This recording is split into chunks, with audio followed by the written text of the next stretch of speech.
আচ্ছা, এটা তোমাদের রোগ স্বাস্থ্য বা স্বাস্থ্য রোগ চ্যাপ্টারের দ্বিতীয় ইউনিটের দ্বিতীয় ক্লাস নেব। আগের দিন আমরা অ্যান্টিবডির গঠন আর তার প্রকারভেদ সম্বন্ধে জেনেছি। আজকে যেটা জানবো আমরা অ্যান্টিবডি কীভাবে কাজ করে। তা অ্যান্টিবডি কাজ করার আগে দুটো বিষয় একটু বলে নিই। অ্যান্টিবডির উৎপত্তি অনুযায়ী আবার অ্যান্টিবডিকে দুভাগে ভাগ করা যায়। একটা হচ্ছে মনোক্লোনাল অ্যান্টিবডি, একটা হচ্ছে পলিক্লোনাল অ্যান্টিবডি। তা মনোক্লোনাল অ্যান্টিবডিটা কি না, যে সকল অ্যান্টিবডি প্লাজমা কোষ থেকে, মানে একই প্রকারের প্লাজমা কোষ থেকে উৎপন্ন হয় তাদেরকে বলা হয় মনোক্লোনাল অ্যান্টিবডি। আর যে সকল অ্যান্টিবডি বহু প্রকার প্লাজমা কোষ থেকে উৎপন্ন হয় তাদেরকে বলা হচ্ছে পলিক্লোনাল অ্যান্টিবডি। জায়গাটাতে গেলে তাদের উৎপত্তিগতভাবে দুটো প্রকারভেদ। এরপরে যেটা আসবে অ্যান্টিবডির কাজ। তা আমি আগেই লিখিয়ে নিয়েছি এটা অ্যান্টিবডির কাজ, তোমাদেরকে দেখিয়ে দিব সেই কাজগুলো কীভাবে করে। তা আমরা অ্যান্টিজেনের গঠন বলতে যে তাদের বিভিন্ন স্থান ছিল সেটা দেখেছি, অর্থাৎ যেটাকে বলা হয়েছিল অ্যান্টিবডি বাইন্ডিং স্থান বা অ্যান্টিজেন ডিটারমাইনিং স্থান। তা সেই স্থানের সাথে কীভাবে অ্যান্টিবডি যুক্ত হয় সেটা আমরা দেখেছি। তো আমি সেটাই আঁকছি এখানে। অ্যাকচুয়ালি অ্যান্টিজেনের মতো অনেকগুলো স্থান থাকে। এই অনেকগুলো স্থান যেখানে তারা অনেকগুলো অ্যান্টিবডির সাথেও যুক্ত হতে পারে, এইভাবে যুক্ত হয়।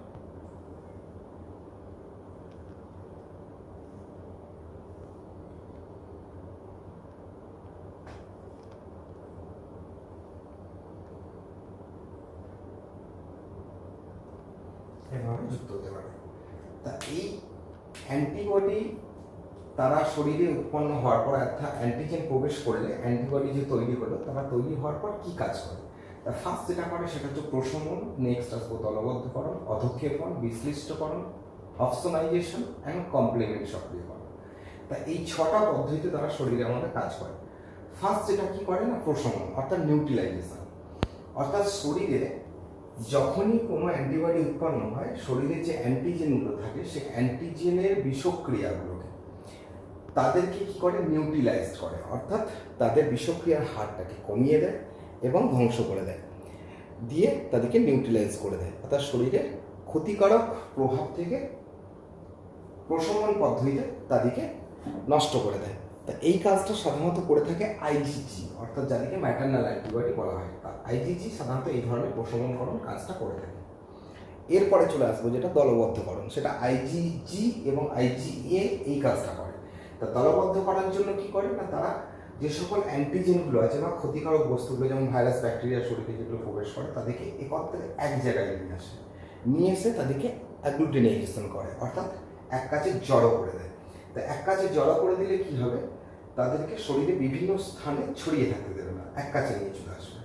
নেক্সট কাজ হচ্ছে অধক্ষেপণ অর্থাৎ প্রেসিপিটেশন। প্রেসিপিটেশন বলতে বোঝায় তাদের বিষক্রিয়ার হারটাকে নষ্ট করে তাদেরকে থিতিয়ে দেওয়া, অর্থাৎ শরীরে এক জায়গায় রক্তের মধ্যে তাদেরকে থিতিয়ে দেওয়া। তা সাধারণত এই কাজটা করে থাকে আইজিএ এবং আইজিএম, এই অধক্ষেপণের কাজটা করে থাকে। নেক্সট বিশ্লিষ্টকরণ, অর্থাৎ তাদেরকে এবার লাইসিস, অর্থাৎ তাদেরকে ধ্বংস করে দেবে। তা ধ্বংস করার জন্য যে কাজটা করে থাকে সেটা হচ্ছে সাধারণত আমাদের শরীরে সমস্ত প্রকার অ্যান্টিবডিগুলি এই লাইসিস প্রক্রিয়ায় অংশগ্রহণ করে এবং অংশগ্রহণ করে তাদেরকে ফাটিয়ে দেয়। মানে অ্যাকচুয়ালি তাদের কোষপ্রাচীর বা কোষ পর্দা যেটা বা প্লাজমা পর্দা যেটা থাকে তাদেরকে ধ্বংস করে দিয়ে তাদের শরীরে দূষিত বস্তুগুলোকে রক্তের মধ্যে বার করে দেয়। নেক্সট হচ্ছে অপসোনাইজেশন। অপসোনাইজেশন একটা খুব গুরুত্বপূর্ণ বিষয়।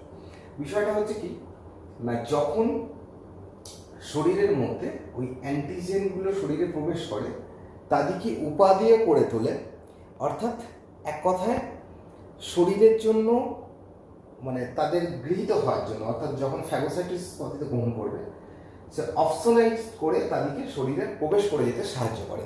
তা এই কাজটা করে থাকে সাধারণত আইজিজি এবং আইজিএম, এই অপশনাইজ পদ্ধতিতে গৃহীত হয়। ঠিক আছে। আর নেক্সট যেটা হচ্ছে কমপ্লিমেন্ট সক্রিয়করণ। তা কমপ্লিমেন্ট সক্রিয়করণ মানে এটা একটা কমপ্লিমেন্ট তন্ত্র। এই কমপ্লিমেন্ট তন্ত্রটা কি, তা কমপ্লিমেন্ট সক্রিয়করণ মানে অ্যান্টিজেন অ্যান্টিবডি যখনই এক কাছে যুক্ত হয়ে যাবে, সেই যুক্ত হওয়ার পর কমপ্লিমেন্ট তন্ত্রকে সক্রিয় করবে এবং তারা শরীরেতে অ্যান্টিজেনদেরকে ধ্বংস করে দেয়। তা এই কমপ্লিমেন্ট তন্ত্রটার সম্বন্ধে ডিটেলস জানতে গেলে আমাদেরকে একটু পাতা উল্টে আমাদেরকে কিছুটা পরে চলে যেতে হবে। আমি পেজ নাম্বারটা বলে দিচ্ছি, তোমরা পড়তে পড়তে একটু খেয়াল করে নেবে, আমি সেটাও একসাথে করিয়ে দিচ্ছি। পাতাটা উল্টে দেখবে তোমাদের 484 পাতায় নতুন বইয়ের যে কমপ্লিমেন্ট 5 নম্বর একটা পয়েন্ট আছে, কমপ্লিমেন্ট তন্ত্র। তা কমপ্লিমেন্ট তন্ত্রটা হচ্ছে কি না, আমাদের শরীরে প্রায় 30 প্রকারের প্রোটিন থাকে, তা প্রোটিন দ্বারা গঠিত হয় এই কমপ্লিমেন্ট তন্ত্র। তা এদেরকে নামকরণ করা হয়, যেমন C1 থেকে C30 এইভাবে নাম করা হয়। তা এই প্রোটিনগুলো আমাদের শরীরেতে একত্রিত হয়ে তারা এই কমপ্লিমেন্ট তন্ত্র গঠন করে, এবং যখন কোনো ব্যাকটেরিয়া বা এরকম জীবাণু কোনো প্রবেশ করে তাদের কোষ পর্দার গায়ে ছিদ্র সৃষ্টি করে এইভাবে তাদের মধ্যে জল প্রবেশ করিয়ে দেয়, দিলে কি হয় তারা ফুলে ওঠে এবং তাদেরকে ফাটিয়ে দিয়ে তাদেরকে ধ্বংস করে দেয়। তা সেই কাজটাই করে থাকে কমপ্লিমেন্ট, মানে এই তন্ত্রটাই করে থাকে, মানে এই কাজটা করে থাকে কমপ্লিমেন্ট তন্ত্র। আর এই প্রোটিনগুলো হচ্ছে কমপ্লিমেন্ট তন্ত্রের অন্তর্গত। তা যদিও এখন রিসেন্টলি আরও অনেক প্রকারের প্রোটিন এরকমের কথা জানা গেছে, তা মেনলি এরকম 30 প্রকার প্রোটিন সাধারণত প্রধান অংশগ্রহণ করে থাকে। তাই এই কমপ্লিমেন্ট তন্ত্রে আমার প্রকার ভিতর একটা হয় ক্লাসিক্যাল পথের মাধ্যমে, আর একটা হয় আমাদের বিকল্প পথ, অল্টারনেটিভ পাথওয়ের মাধ্যমে। তা এই ক্লাসিক্যাল পথটা সাধারণত অর্জিত অনাক্রমণের ক্ষেত্রে হয়ে থাকে না। এক্ষেত্রে যেটা কাজ করে সেটা হচ্ছে C1 থেকে, এদের দুটো যে ভাগ আছে, একটাকে বললাম কি না যেটা ক্লাসিক্যাল পথ, এই পথে সাধারণত C1 থেকে আর C9 এই প্রোটিনগুলো সাহায্য করে, এই কমপ্লিমেন্টগুলো সাহায্য করে। আর অল্টারনেটিভ পাথ হয়ে যেটা থাকে বা বিকল্প পথ, সেই বিকল্প পথটা সাধারণত আমাদের শরীরে সহজাত অনাক্রমতার মাধ্যমে তৈরি হয়। জীবাণুদের উপরিভাগে অবস্থিত যে প্রোটিনগুলো যে সেখানে জমা হয় এবং তাদের কোষ পর্দার গায়েতে ছিদ্র সৃষ্টি করে তাদের দেহের মধ্যে জল প্রবেশ করিয়ে দিয়ে তাদেরকে ধ্বংস করে দেয়। তা এটাই হচ্ছে মেনলি কমপ্লিমেন্ট তন্ত্র। তা এখানেতে অ্যান্টিবডির কাজ বা তাদের পদ্ধতি সম্বন্ধে জানলাম। এরপরে যেটা খুব গুরুত্বপূর্ণ বিষয় রয়েছে, অ্যান্টিবডির কাজের পদ্ধতির মধ্যে তোমাদের পরেতেই দেখবে যে অ্যান্টিবজেন এবং অ্যান্টিবডির আন্তঃক্রিয়া কীভাবে গড়ে ওঠে। আন্তঃক্রিয়া মানে কি, তারা এক কাজে দুজনে যখনই যুক্ত হয় তারা কীভাবে কাজ করে, সেই একই বিষয় প্রায়, যে সেখানে একটা শরীরে অ্যান্টিজেন প্রবেশ করলে তার সাপেক্ষে শরীরে তারা অনাক্রমণ তন্ত্রকে উদ্দীপ্ত করে, এবং সেই অনাক্রমণ তন্ত্রকে উদ্দীপ্ত করলে সেখান থেকে তৈরি হবে অ্যান্টিবডি। তা যখনই অ্যান্টিবডি তৈরি হবে, তা আমরা তো এক্ষেত্রেই জানলাম যে কীভাবে অ্যান্টিবডি কাজ করে। তো সেই অ্যান্টিবডির কাজের পদ্ধতিটি আসবে, এখানে শুধু পয়েন্টসগুলোকে আলাদা করা হয়েছে। যেমন ফার্স্ট বলা হচ্ছে কি যে শরীরে অ্যান্টিজেন প্রবেশ করলে ফার্স্ট কাজ যেটা হবে সেটা হচ্ছে অ্যান্টিবডি উৎপাদন হবে। তা অ্যান্টিবডি উৎপাদন হওয়ার পরেই যেটা হবে কি না, অ্যান্টিজেন এবং অ্যান্টিবডি, অর্থাৎ আমরা অ্যান্টিজেনেরও গঠন জেনেছি, অ্যান্টিবডিরও গঠন জেনেছি, তাদের এখানে যে এফএবি, ঠিক আছে, অর্থাৎ ফ্র্যাগমেন্ট অফ অ্যান্টিজেন বাইন্ডিং যে স্থান থাকে, অর্থাৎ এপিটোপ এবং প্যারাটোপ, তারা পরস্পর যুক্ত হবে। তো এটা হয়ে গেল অ্যান্টিজেন অ্যান্টিবডি পরস্পর যুক্ত হওয়া। যুক্ত হওয়ার পর এই যে 6টা কাজের পদ্ধতি আমরা আগে বললাম অ্যান্টিবডি কীভাবে কাজ করে, এই 6টা পদ্ধতির মাধ্যমে তারা অ্যান্টিজেনের সঙ্গে যুক্ত হয়ে অ্যান্টিজেনকে প্রথমে নিউট্রালাইজ করা, তারপর তাদেরকে দলবদ্ধ করা, তাদেরকে অধক্ষেপণ করা, তারপর তাদেরকে ফাটিয়ে দেওয়া বা লাইসিস ঘটানো, তাদেরকে অপশনাইজ করা এবং কমপ্লিমেন্ট তন্ত্রকে সক্রিয় করা, এই 6টা পদ্ধতির মাধ্যমে তাদেরকে নিষ্ক্রিয় করে ফেলে। এবং নেক্সট যেটা রয়েছে যে অ্যান্টিজেন অ্যান্টিবডি যে টক্সিন পদার্থগুলো থাকে, সেই টক্সিন পদার্থগুলোকেও তারা নিউট্রালাইজ করে দেহ থেকে মূত্রের মাধ্যমে দেহের বাইরে বার করে দেয়। রক্ত থেকে মূত্রে, মূত্র থেকে দেহের বাইরে বেরিয়ে যায়। এরপরে যে অ্যান্টিবডিগুলো থাকে তারা শরীরে যখন আমাদের বিভিন্ন ম্যাক্রোফাজ, তারপর সেই রক্তকণিকাগুলোকে বা নিউট্রোফিলগুলোকে সক্রিয় করে, তারাও এনগাল্ফ পদ্ধতিতে অর্থাৎ ফ্যাগোসাইটোসিস পদ্ধতিতে ঘিরে ধরে। তা সেই ফ্যাগোসাইটোসিস পদ্ধতিতে কীভাবে তারা কাজটা করে, এখানে দুটো কাজ, একটা হচ্ছে ফ্যাগোসাইটোসিস,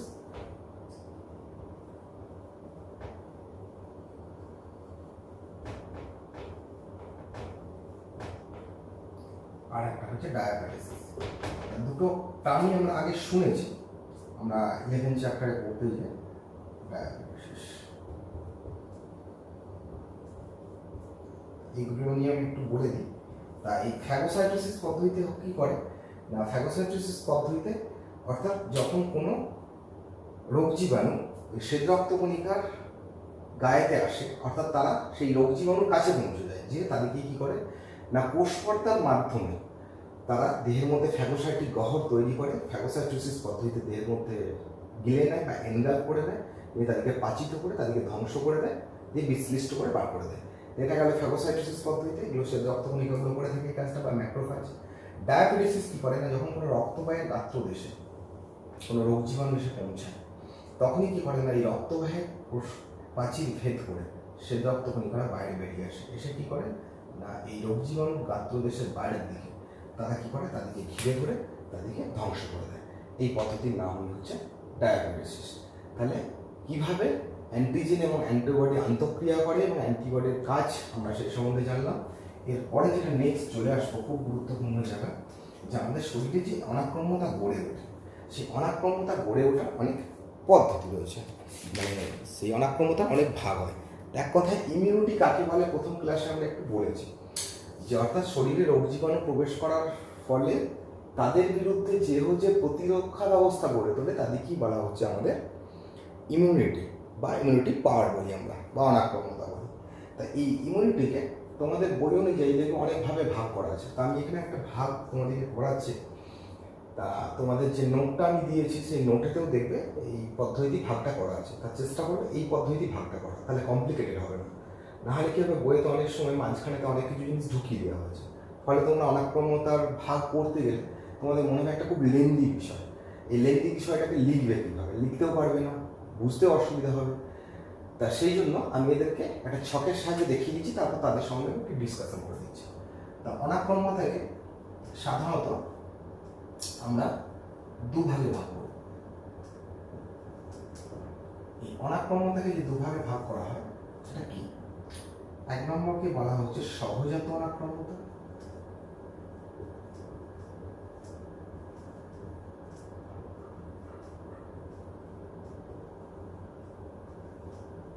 আর একটাকে বলা হচ্ছে অর্জিত।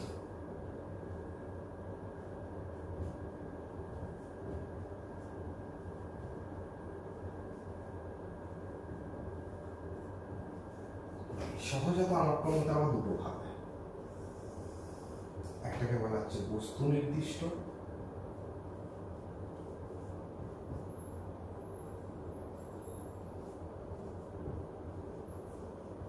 একটাকে হচ্ছে বস্তু নিরপেক্ষ।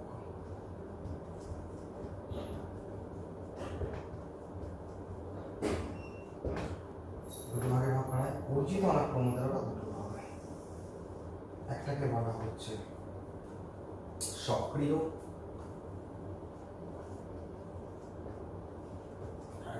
নিষ্ক্রিয়।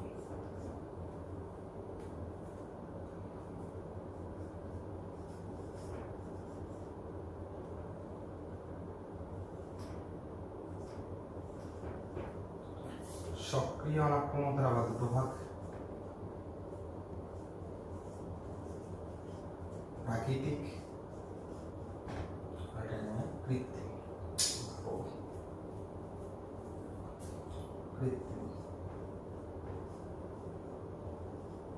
একই রকম ভাবে নিষ্ক্রিয় অনাক্রম্যতার দুটো ভাগ, একটাকে বলা হয় প্রাকৃতিক,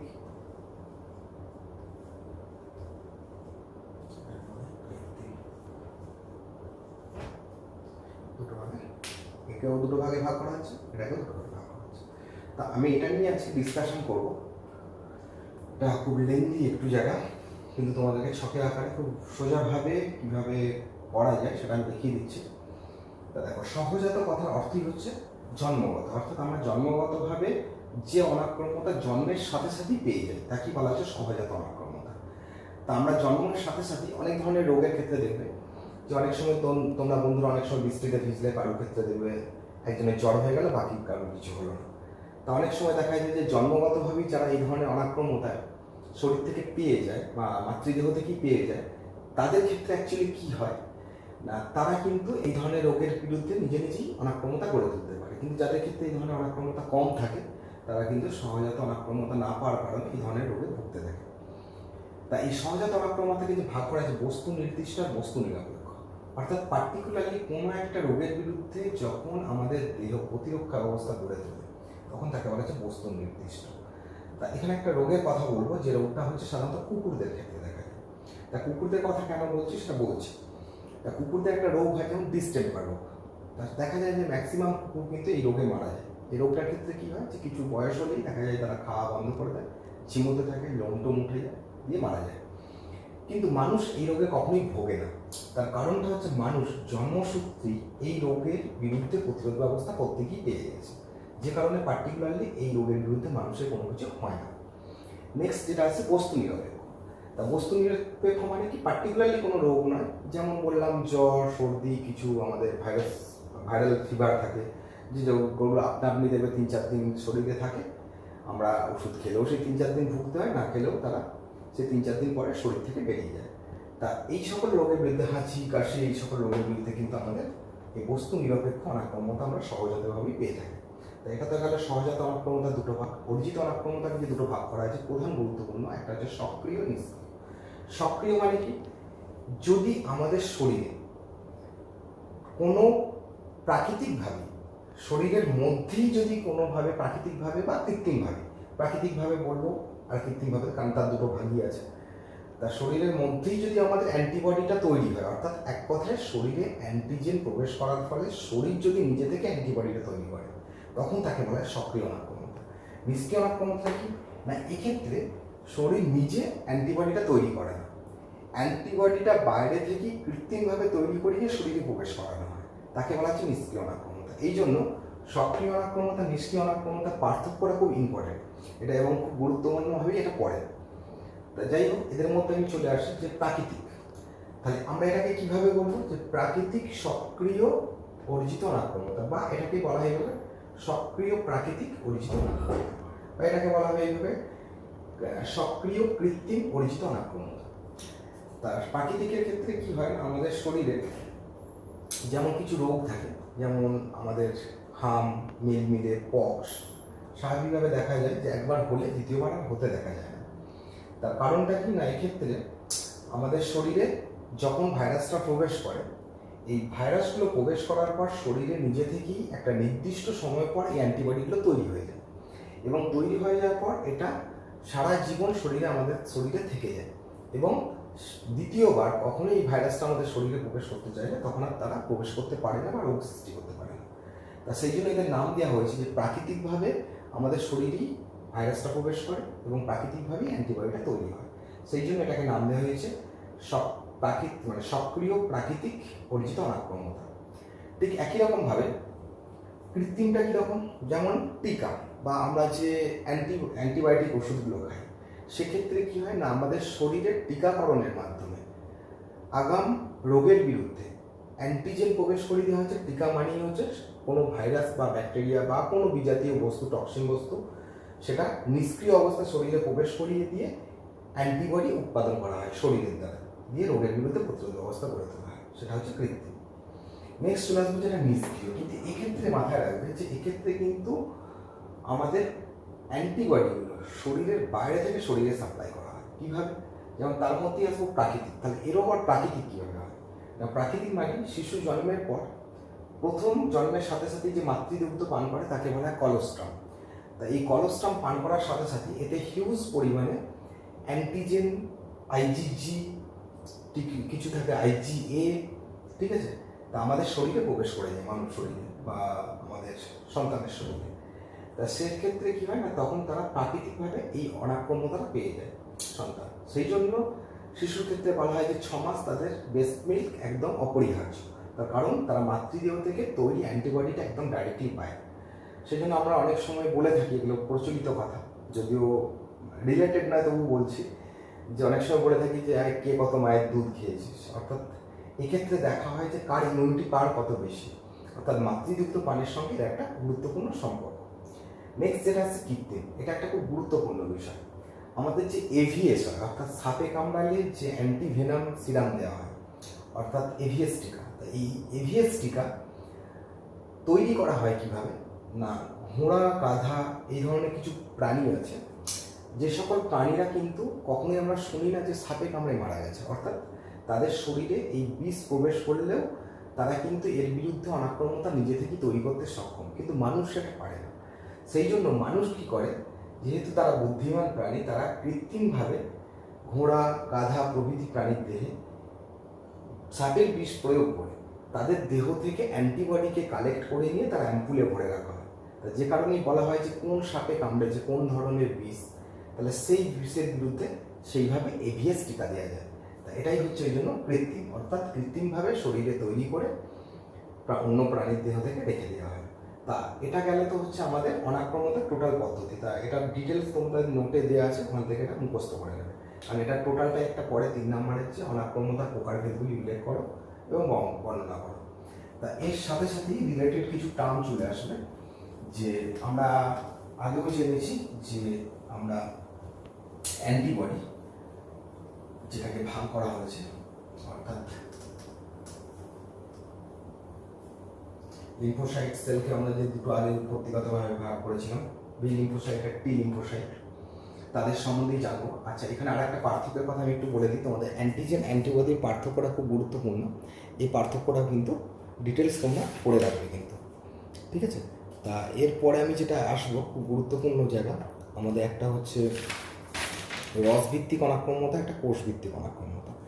তা রসভিত্তিক অনাক্রম্যতা এবং কোষভিত্তিক অনাক্রম্যতা, এটা যদিও তোমাদের বইয়েতে অনাক্রম্যতার ভাগের মধ্যে ধরা হয়েছে, এটা আমি আলাদা করেই করতে বলি প্রত্যেকে, যদিও এর পার্থক্যটা খুব ইম্পর্টেন্ট এবং কাকে বলে এবং এর সাথে কে যুক্ত। তাই কোষভিত্তিক অনাক্রম্যতা নিয়ে ফার্স্ট বলবো।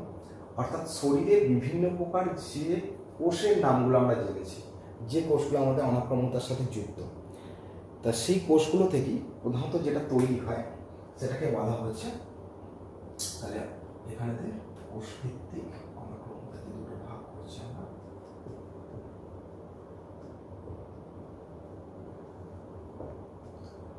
এটাকে বলা হচ্ছে কোষভিত্তিক,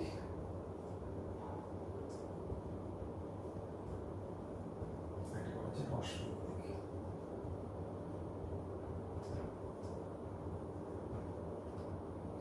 কোষভিত্তিক আর রসভিত্তিক অনাক্রম্যতা না, কোষভিত্তিক অনাক্রম্যতার সঙ্গে যুক্ত যে কোষটা, সেটার নাম হচ্ছে টি লিম্ফোসাইট,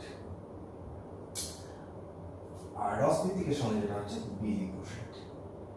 এই কোষভিত্তিক অনাক্রম্যতায় যে কোষগুলো উদ্দীপিত হয়, তারা সাধারণত টি লিম্ফোসাইট কোষ উৎপন্ন করে এবং এই টি লিম্ফোসাইট কোষ উৎপন্ন করার পর তারা ম্যাক্রোফাজের সাথে যুক্ত হয়ে অ্যান্টিজেনকে গ্রহণ করে শরীর থেকে তাদেরকে ধ্বংস করা হয়। রসভিত্তিক অনাক্রম্যতা কিনা আমাদের প্লাজমা কোষের মধ্যে যে সকল রোগ সৃষ্টিকারী মানে আমাদের প্রতিরক্ষায় সাহায্যকারী যে সকল কোষগুলো থাকে, তারা সেখানেতে বি লিম্ফোসাইট উৎপন্ন করে এবং বি লিম্ফোসাইট উৎপন্ন করার পরে এই প্লাজমা কোষের মধ্যে এই রসভিত্তিক অনাক্রম্যতার সৃষ্টি করে। যেহেতু প্লাজমা কোষ থেকে উৎপন্ন হয়, সেই জন্য এটা তাকে বলা হচ্ছে রসভিত্তিক অনাক্রম্যতা। অর্থাৎ এক কথা বলা যেতে পারে, টি লিম্ফোসাইটের দ্বারা যে ধরনের অনাক্রম্যতা গড়ে ওঠে তাদেরকে বলা হচ্ছে কোষভিত্তিক অনাক্রম্যতা, আর বি লিম্ফোসাইটের দ্বারা যে অনাক্রম্যতা গড়ে ওঠে তাদেরকে বলা হচ্ছে রসভিত্তিক অনাক্রম্যতা। তা এবারে টি লিম্ফোসাইট আর বি লিম্ফোসাইট কি, তাদের নিয়ে আমি একটু ডিটেলস বলে নিই, তাহলে আমাদের এখানটা কমপ্লিট হয়ে যাবে। তা টি লিম্ফোসাইট কথাটা এসছে, অ্যাকচুয়ালি টি কথাটা এসছে থাইমাস গ্রন্থি থেকে। তাহলে সাধারণত আমাদের শরীরে বিভিন্ন প্রকার যে সকল লিম্ফয়েড গ্ল্যান্ডগুলো আছে, অর্থাৎ লসিকা গ্রন্থিগুলো আছে, সেখান থেকে যে সকল এই অ্যান্টিবডিগুলো অর্থাৎ টি কোষ, এই টি কোষ উৎপত্তি লাভ করার পর তারা চলে আসে আমাদের থাইমাস গ্রন্থি। থাইমাস গ্রন্থি কোথায় থাকে বলেছে, আমাদের থাইরয়েড গ্রন্থি আর ঠিক লাংসের মাঝখানে অবস্থান করে।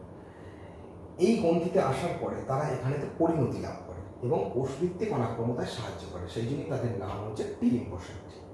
কিন্তু বি লিম্ফোসাইট নামকরণটা একটু আলাদাভাবে তৈরি হয়েছে। এই নামটা হচ্ছে বার্সা গ্ল্যান্ড।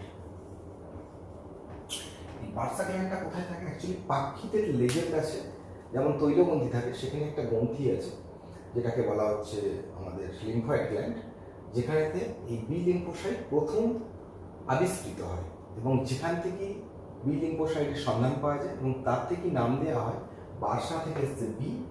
কিন্তু আমাদের মানুষের সাথে তাহলে কি সম্পর্ক, অ্যাকচুয়ালি মানুষের সাথে বার্সা গ্ল্যান্ড তো নেই, তাহলে বার্সা গ্ল্যান্ডে উৎপত্তি হয়েছিল বলে নাম হয়েছে বি লিম্ফোসাইট। কিন্তু এটা আমাদের শরীরে বিভিন্ন প্রকার লিম্ফয়েড কলাগুলো থেকে উৎপত্তি লাভ করে এবং তারা রসভিত্তিক অনাক্রম্যতার সাথে যুক্ত।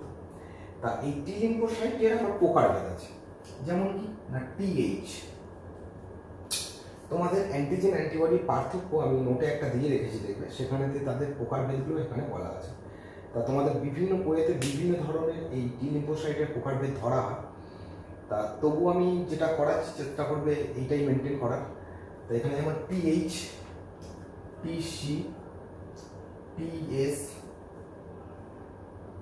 PD and memory T cell.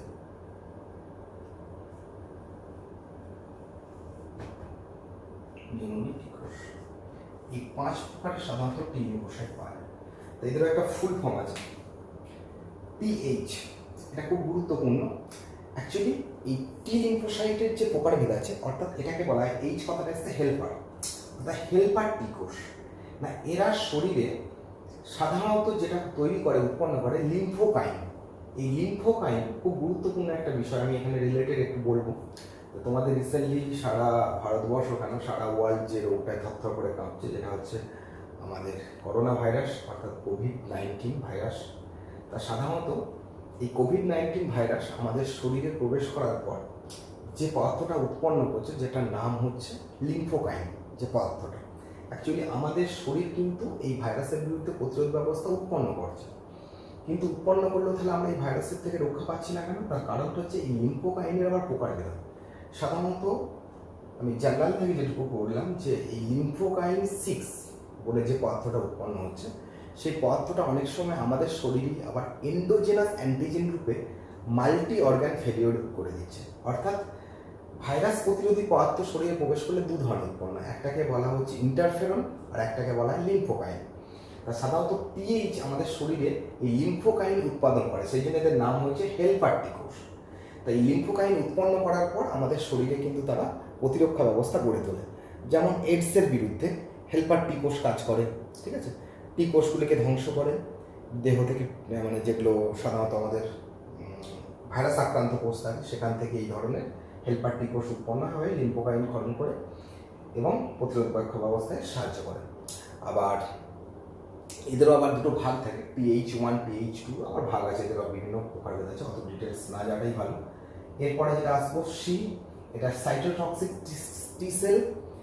আবার কিছু কিছু জায়গায় তোমাদেরকে এগুলোকে ন্যাচারাল কিলার সেলও বলা হচ্ছে। এরা সরাসরি কী করে না, আমাদের শরীরে বিভিন্ন রোগ জীবাণুদেরকে তারা পারফোরিন নামক ছিদ্রপথ সৃষ্টি করে দেহেতে তাদেরকে ধ্বংস করে দেয়। PS, এটাকে বলা হয় সাবপ্রেশর টি সেল, অর্থাৎ এরা অবদমিত করে, অর্থাৎ যে সকল রোগ জীবাণুরা প্রবেশ করে বা টক্সিন বস্তুগুলো প্রবেশ করে তাদেরকে ধ্বংস করে দিয়ে, অর্থাৎ সাপ্রেস করে দিয়ে তাদের কার্যকারিতাটাকে কমিয়ে দেয়। PD কথাটা এসছে ডিলেড হাইপার সেন্সিবিলিটি, অর্থাৎ অতি সক্রিয়তা যাতে দেখাতে না পারে যে কোন ধরনের জীবাণু শরীরে প্রবেশ করেছে এবং কোন ধরনের অ্যান্টিবডি তৈরি করতে হবে, সেই কাজেতে তারা সাহায্য করে। সেই জন্য এটাকে নাম দেওয়া হচ্ছে ডিলেড হাইপার সেন্সিবিলিটি। এবং যেটা রয়েছে মেমোরি টি কোষ, এটা খুব গুরুত্বপূর্ণ কোষ।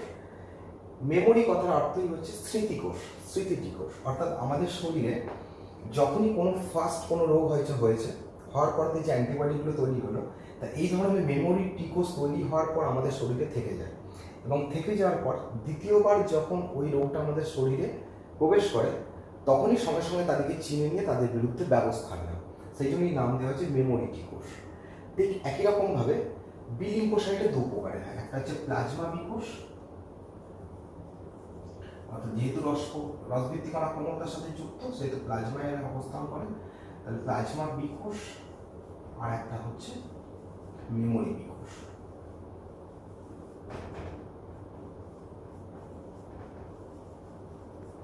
এই দু ধরনের হয়। এরা রক্তে প্লাজমায় থাকে, প্লাজমায় থেকে রসভিত্তিক কণা ক্ষমতার সাথে যুক্ত। আর মেমোরি বি কোষ কী করে না, তারাও সেই একই রকমভাবে স্মৃতি ধরে রাখে এবং তারা পূর্ববর্তী আগের রোগের তারা মেমোরিটাকে কাজে লাগিয়ে তৎক্ষণাৎ দেহে কোনো রোগ জীবাণু প্রবেশ করলে সেই রোগের বিরুদ্ধে ব্যবস্থা নেয়। এই ধরনের কাজটা তারা করে থাকে। তাহলে আমাদের এখানে টি লিম্ফোসাইট বি লিম্ফোসাইটের ডিটেলসও বলে দিলাম, রসভিত্তিক কোষভিত্তিক কণা ক্ষমতা তারও ডিটেলস বলে দিলাম। তা এই দুটোরই পার্থক্য, অর্থাৎ কোষভিত্তিক রসভিত্তিকের পার্থক্য এবং টি লিম্ফোসাইট বি লিম্ফোসাইট এরও পার্থক্য, এই দুটো পার্থক্য খুব ইম্পর্টেন্ট এবং এই দুটো পার্থক্য নোটসে দেওয়া আছে বা তোমরা বইয়ের মধ্যে পাবে, সেখান থেকে ডিটেলস তোমরা করে নিতে পারো। তা যে কারণে এটা খুব গুরুত্বপূর্ণ, টি কোষ আর বি কোষ। এছাড়াও কিছু আছে তোমাদের পার্থক্য আছে, দেখবে হেল্পার টি কোষ বা কিলার টি কোষের কথা বলা হয়েছে। তা এই ধরনের পার্থক্য দেওয়া আছে। আর এখানে আমাদের শরীরে যে প্রাথমিক আর গৌণ সারা দেখবে একটা প্রাথমিক সারা কীভাবে গড়ে ওঠে, গৌণ সারা, এগুলো একটু ডিটেলস পড়বে। আর অ্যালার্জেন নিয়ে আমাদের তো আগে একটু ছোট্ট করে বলেছিলাম যে শরীরে বহিরাগত কোনো বস্তু প্রবেশ করে যদি আমাদের শরীরে তারা ইরিটেশন সৃষ্টি করে, এবং তারা শরীরে কী করে অ্যাকচুয়ালি প্রবেশ করার পর মানে বিভিন্ন ধুলো বালি পরাগরেণু ইত্যাদি প্রবেশ করার পর শরীরেতে তারা বিজাতীয় বস্তু হিসাবে কাজ করে যায় এবং দেহেতে তারা কিছু আইজিই ফর্ম করতে থাকে, ঠিক আছে। তা সেই সাধারণত অ্যালার্জেন বস্তুগুলো এই হিস্টামিন ক্ষরণ করে, হিস্টামিন ক্ষরণ করে এবং বা আইজিইটা হিস্টামিন ক্ষরণ করে এই অ্যালার্জিকে প্রতিরোধ করে। তা সাধারণত এই অ্যালার্জিন বস্তু হিসাবে কাজ করে। তা পরাগরেণু ধুলো বালি এগুলো তো সবই হয় আমাদের অ্যালার্জি। আমাদের বিভিন্ন প্রকারের অ্যালার্জি বিভিন্ন কারণে হতে পারে। এক কথায় ফরেন পার্টিকেলস যারা শরীরেতে আমাদের ইরিটেশন সৃষ্টি করে তারাই হচ্ছে অ্যাকচুয়ালি আমাদের অ্যালার্জেন। এরপরে যেটা হচ্ছে অটো ইমিউন কিছু রোগ থাকে, যেমন রিউমাটয়েড আর্থ্রাইটিস, ইনসুলিন নির্ভর ডায়াবেটিস যেগুলো আছে, অর্থাৎ শরীরে দেহে অটোমেটিক তারা কী করে অটো ইমিউন ব্যবস্থা গড়ে তোলে। আর কিছু আছে ইমিউনো ডেফিসিয়েন্সি রোগের কথা বলবো, যেমন আমাদের এইডস, সচরাচর যেটা আমরা আগেও পড়েছি, এইডস ফুল ফর্মটাই হচ্ছে অ্যাকোয়ার্ড ইমিউনো ডেফিসিয়েন্সি সিনড্রোম, অর্থাৎ আমাদের শরীরে প্রবেশ করার পর আমাদের শরীরে ইমিউন সিস্টেমটাকে তারা নষ্ট করে দেয়, অর্থাৎ তারা অ্যাকচুয়ালি আক্রমণ করে এই ধরনের আমাদের অনাক্রমণ কোষগুলোকে দিয়ে আক্রমণ করে তাদের ইমিউনিটি পাওয়ারকে ধ্বংস করে দেয়। যেমন হেল্পার টি কোষকে তারা ধ্বংস করে দেয়, ফলে কী হয় লিম্ফোকাইন উৎপন্ন হতে পারে না, ফলে আমাদের শরীরে সেই ইমিউনিটি পাওয়ারটা গড়ে উঠতে পারে না। আর একটা হচ্ছে এসসিআইভি, যেটা সিভিয়ার কম্বাইন্ড তোমার ইমিউনো ডেফিসিয়েন্সি রোগ হয়, ঠিক আছে। তা এই ধরনের কিছু আমাদের ইমিউনো ডেফিসিয়েন্সি রোগের কথা আছে। আর এখানে আর একটা বিষয় আমি আজকে আলোচনা করে নিই অ্যাকচুয়ালি, যেটা হচ্ছে ইমিউনাইজেশন বা অনাক্রমতা সাধন পদ্ধতি কী করে করা হয়। তা আমাদের দেশে বা এটা অ্যাকচুয়ালি হু নির্ভর বলা হয়, অ্যাকচুয়ালি হুয়ের রেকমেন্ডেশনই সব দেশ কাজ করে। নিশ্চয়ই এখনও খেয়াল করছো যে হু কী ধরনের রেকমেন্ডেশন করছে কোভিড-19 প্রতিরোধ ব্যবস্থা গড়ে তোলার জন্য।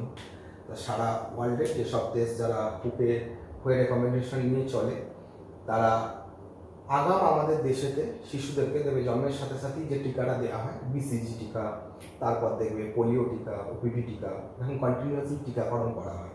তাই এই ধরনের প্রচুর টিকাকরণের কথা রয়েছে তোমাদের, বা সেগুলো তোমরা সব থেকে ভালো দেখতে পাবে বাড়িতে যদি কোনো বাচ্চা ছেলে থাকে তার যে হেলথ কার্ডটা আছে, সেই হেলথ কার্ডে কোন মাসে কোন সময়ে দেওয়া হয় আমাদের দেশে ইমিউনাইজেশন করা হচ্ছে, অর্থাৎ অনাক্রমতা সাধন করা হয়। তা হুয়ের রেকমেন্ডেশনে এই ধরনের যে টিকার বা টিকাকরণ করা হয় সেটাকেই বলা হচ্ছে আমাদের অনাক্রমতাকরণ। তাই এই টিকাকরণের কথা বলতে গেলে আমাদের আগে টিকা কি ভ্যাকসিনটা কি বলে নিই। সাধারণত যে রোগের বিরুদ্ধে প্রতিরোধ ব্যবস্থা গড়ে তোলা হয় সেই রোগের জীবাণুর সক্রিয় কিছু মানে জীবিত কোনো অংশ যেটা নিষ্ক্রিয়করণ করা হয়েছে, অথবা তার দেহের কোনো ভগ্নাংশ বা তার দেহ নিঃসৃত কোনো টক্সিন বস্তুকে আমাদের শরীরে প্রবেশ করিয়ে, যারা কিন্তু শরীরে প্রবেশ করলে রোগ সৃষ্টি করতে পারে না, কিন্তু তারা রোগের বিরুদ্ধে আমাদের শরীরে প্রবেশ করার পর অ্যান্টিবডি উৎপাদন করতে পারে, যে দেহে থেকে যায়।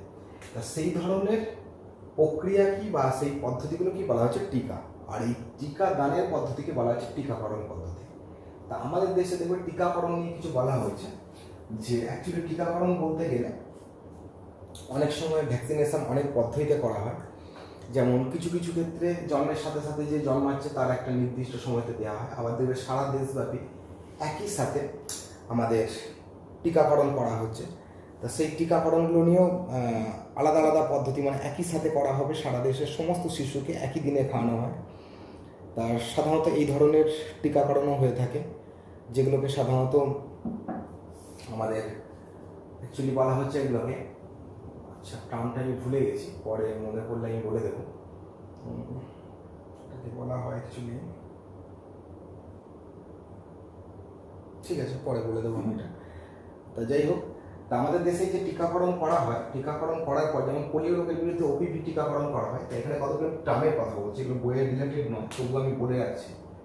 যেমন সারা দেশে আমাদের যখন ওপিভি টিকা খাওয়ানো হয়, অ্যাকচুয়ালি ওপিভি তো আগে ইঞ্জেকশন দেওয়া হতো, ওপিভি ছিল না তখন, সেটা এখন ওরাল হয়ে গেছে, ওরাল পোলিও ভ্যাকসিন। তা অ্যাকচুয়ালি পোলিও রোগের ভাইরাসের সক্রিয় জীবাণুকেই শরীর খাওয়ানো হয় 2 ফোঁটা করে। তাই শরীরে প্রবেশ করানোর পর সারা দেশব্যাপী যখন এটা করা হয়েছে, দেখবে কোনো বিশিষ্ট কোনো ব্যক্তিকে দিয়ে অ্যাড করানো হয় যে অমুক তারিখ এই অনাক্রমতা সাধন করা হবে। তা এখানে দুটো জিনিস খেয়াল করা হয়, যে যেদিন এই টিকাকরণটা করা হয় একটা নির্দিষ্ট দিনে, সেটা হেলথ সেন্টারে যে টিকাকরণটা করা হয়। কিন্তু এর সাথে সাথে পরের দিন যেটা করা হয় একটা প্রোগ্রাম থাকে যেটাকে বলে মপিং আপ প্রোগ্রাম। এই মপিং আপ প্রোগ্রামে যেটা করা হয়, সেই মপিং আপ প্রোগ্রামেতে প্রত্যেক শিশু তারা কেউ বাদ গেছে কিনা সেটাকে খুঁজে বার করা হয়। তার জন্য দেখবে বাড়িতে একটা ডেট দিয়ে যাওয়া হয় বা লিখে দিয়ে যাওয়া হয় বা বাদ আছে। যদি কেউ বাদ যেয়ে থাকে সেটাকে তার পরের দিনকেই তাকে খাওয়ানো হয়, অর্থাৎ কোনো শিশু যাতে বাদ না যায়। তা এই ধরনের যে টিকাকরণ পদ্ধতি বা টিকাদানের পদ্ধতি এটা খুব গুরুত্বপূর্ণ। এবং এর পরেতে যদি দেখা যায় যে কোনো এলাকায় এরকমভাবে টিকাকরণ করতে করতে 5 বছর পর যদি সেখানে দেখা যায় যে জিরো, অর্থাৎ কোনো আক্রান্ত ব্যক্তি নেই, তখন সেই এলাকার এটাকে বলা হয় জিরো টেস্ট, অর্থাৎ কোনো ব্যক্তি আর পাওয়া যাচ্ছে না। তারপরেও 5 বছর ওয়েট করা হয়, তারপর সেটাকে পোলিও ফ্রি জোন হিসেবে ঘোষণা করা হয়েছে। হ্যাঁ রাইট, মনে পড়েছে এটা, যেটাকে বলা হয় পালস পোলিও বা পালস টিকাকরণ। পালস পোলিও এটাই অ্যাকচুয়ালি হচ্ছে আমাদের সারা দেশব্যাপী একই দিনে একই সাথে এই প্রোগ্রামটা নেওয়া হয়। তো এটা কি বলা হচ্ছে পালস পোলিও টিকাকরণ। তা এই মপিং আপ প্রোগ্রাম কি করে করা হয় বা জিরো টেস্ট কোন এলাকাটা হয়েছে, তা রিসেন্টলি নিশ্চয়ই শুনে থাকবে যে হু যেটা রেকমেন্ড বলেছে যে আমাদের দেশ কিন্তু পোলিও মুক্ত, অর্থাৎ আমাদের দেশে আর নতুন করে কোনো একটিও বাচ্চা আমাদের পোলিও আক্রান্ত নয়। যে কারণে এটাকে বলা হয়েছে যে পোলিও মুক্ত দেশ। কিন্তু তার মানে এই নয় যে পোলিও ভ্যাকসিনেশন আর হবে না, তার কারণ এই রোগটা আবার রিল্যাক্স করতে পারে, যে কারণে পোলিও ভ্যাকসিনেশন কন্টিনিউয়াসলি চলবে। তা এই হচ্ছে আমাদের টিকাকরণের পদ্ধতি বা টিকাকরণ কাকে বলে আর টিকাকরণের গুরুত্ব কী। তা টিকাকরণের গুরুত্ব বলতে গেলেই বলতে হবে যে আগাম দেহে আমাদের রোগের বিরুদ্ধে ব্যবস্থা নেওয়া। তা নিশ্চয়ই জানেন যে কোভিড-19 বিরুদ্ধেও কিন্তু টিকা আবিষ্কারের চেষ্টা চলছে, কিন্তু যতদিন না আবিষ্কার হয় ততদিন আমাদের কিছু করার নেই, কারণ ভাইরাসের বিরুদ্ধে অ্যান্টিভাইরাল কোনো ওষুধ সেভাবে হয় না। তাহলে একমাত্র টিকাকরণের মাধ্যমেই তাকে প্রতিরোধ করা যেতে পারে। এখানে আরেকটা কথা বলবো, বুস্টার ডোজ খুব গুরুত্বপূর্ণ একটা ডোজ এটা। অনেকেই তোমাদের বুস্টার ডোজ 16 বছরে যেটা নিতে হয় অনেকেই নিয়েছো, অনেকেও নাও নি, অনেকের খেয়াল নেই। এই বুস্টার ডোজটা যদি না নেওয়া থাকে তোমরা সবাই কিন্তু নিয়ে নেবে। তাই বুস্টার ডোজটা কী সেটা আগে বলে নিই। বুস্টার ডোজ মানে আমাদের শরীরে যখন কোনো একটা টিকাকরণ করা হয়, ধরো একটা টিকাকরণ করা হয়, তা এই টিকাকরণটা একটা নির্দিষ্ট সময় থাকে, যে টিকাকরণ করার পরে তাদের শরীরে যে অ্যান্টিবডি উৎপাদন করে সেই অ্যান্টিবডিটা একটা নির্দিষ্ট সময় পর্যন্ত আমাদের শরীরে অবস্থান করে। দেখা যায় হয়তো কোনো একটা টিকার ধরো 15 বছর, তাহলে তোমাকে যে টিকাটা দেওয়া হয়েছে সেটা 15 বছর পরে তার পরিমাণ অর্ধেকে নেমে গেল, অর্থাৎ যাকে বলা হচ্ছে টিকার অর্ধ আয়ুষ্কাল। এই অর্ধ আয়ুষ্কালে আসার পরে টিকার পরিমাণ অর্থাৎ শরীরেতে তার কার্যকারিতা অর্ধেক হয়ে যায়। তা এই অবস্থায় যদি সেই টিকার আবার একটা ডোজ নিয়ে নেওয়া হয়, তাহলে সেটা আবার ফুল হয়ে যায় অ্যান্টিবডিটা, এবং এই যে ফুল হলো এবং সেই কার্যকারিতা কিন্তু আজীবন থাকে। যে কারণে এই ধরনের ডোজটা হচ্ছে খুব গুরুত্বপূর্ণ, এবং এই ডোজটা কি বলা হচ্ছে বুস্টার ডোজ। তাহলে এক কথায় কি হলো, যে টিকার কার্যকারিতাকে আবার বাড়ানোর জন্য, অর্থাৎ অর্ধ আয়ুষ্কালে আসার পরে তাকে আবার পূর্ণাঙ্গ অবস্থায় আনার জন্য যে ধরনের ডোজকে দেওয়া হয় তাকেই বলা হচ্ছে বুস্টার ডোজ। তা এখান পর্যন্তই তোমাদের অনাক্রমতার যে বিষয়টা ছিল সেটা কমপ্লিট হলো। এরপরে তোমাদের দেখবে কিছু ছক আছে, ছকে কোন ধরনের টিকা কোন সময় দেওয়া হয়, তো এটা নিয়ে আমি আর ডিটেলস বলবো না, তোমরা বই পড়ে একটু দেখে নেবে।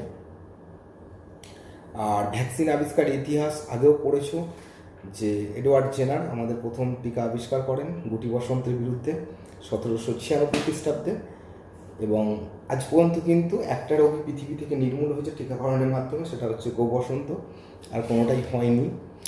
পরবর্তী ক্ষেত্রে Louis Pasteur, Edward Jenner, Robert Koch এবং কোন কোন ব্যক্তি তোমাদের এইটে অনেক রোগ পড়েছিল, সেখানে কোন কোন টিকা কোন সময় আবিষ্কার হয়েছে।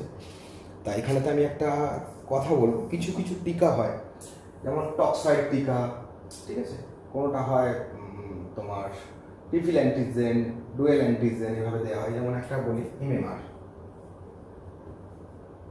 বা বিসিজি, এগুলোর ফুল ফর্ম করতে হয় একটু। তা এমএমআর মানে হচ্ছে মাম্পস, মিজল, রুবেলা, এই 3টে রোগের বিরুদ্ধে একসাথে টিকাকরণ করা হয়। সেই জন্য এদিকে বলা ট্রিপল অ্যান্টিজেন। ঠিক একই রকমভাবে বিসিজি, ব্যাসিলাস কালমেট গোয়িং ভ্যাকসিন, অর্থাৎ 3টে রোগের বিরুদ্ধে এরা ব্যবস্থা নেয়। একটা যক্ষা, হুপিং কাশি, ঠিক আছে, একটা হচ্ছে কালমেট গোয়িং ভ্যাকসিন যেটা অর্থাৎ যক্ষা রোগের বিরুদ্ধে, আবার এর বিরুদ্ধে অর্থাৎ আমাদের হুপিং কাশির বিরুদ্ধে, এই ধরনের 3টে রোগের বিরুদ্ধে ব্যবস্থা নেয়। এই ধরনের আছে বিপিটি, ডিপথেরিয়া, পার্টুসিস, টিটেনাস, এটাও ট্রিপল অ্যান্টিজেন। তাহলে এই ধরনের কিছু ট্রিপল অ্যান্টিজেন হয় যেটা একসাথে আমাদের শরীরে দেওয়া হয়। আবার ডিপিও দেওয়া হয়, অনেক সময় টিটি দেওয়া হয়।